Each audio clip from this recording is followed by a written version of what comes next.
Did this video find you in Ohio? Y'all have too many cities for them to get a video each, so we are going to do it different this time.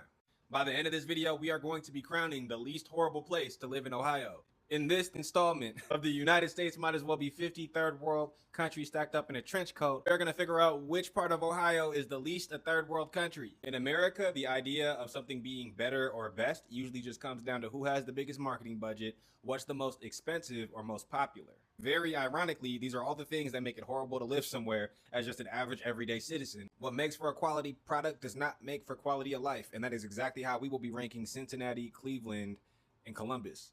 We're going to go through 7 factors. The first is affordability. I compared the cost of living relative to the median household income to see where, the dollars are going the farthest at. That's going to be Cleveland. A cost of living very close to their median income, and based on that, it makes them number 1. Columbus has a wider gap there, and then Cincinnati is going to come in at the last place. Cleveland is going to take the affordability box. I use the Ohio Department of Education's report cards to look through the districts. Columbus is going to have the best overall schools thanks to those strong suburban districts like, Upper Arlington. Cincinnati's going to follow with standout schools in their suburbs, but Cleveland is going to be dead last there.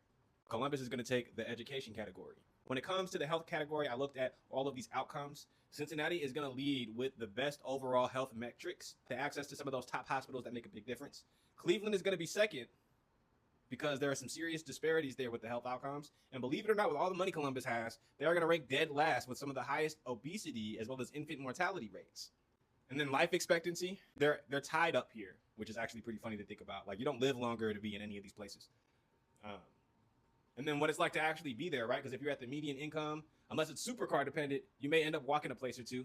Cleveland actually is going to rank the highest based on this. Their walk score is 57. Cincinnati has got the second highest, and then Columbus is going to be at the last spot with that. So you have to think, like, if you're at the median income, these are all factors that not only affect your day-to-day life, but they affect if you're able to move past that median income level. One more thing to consider is the crime rate.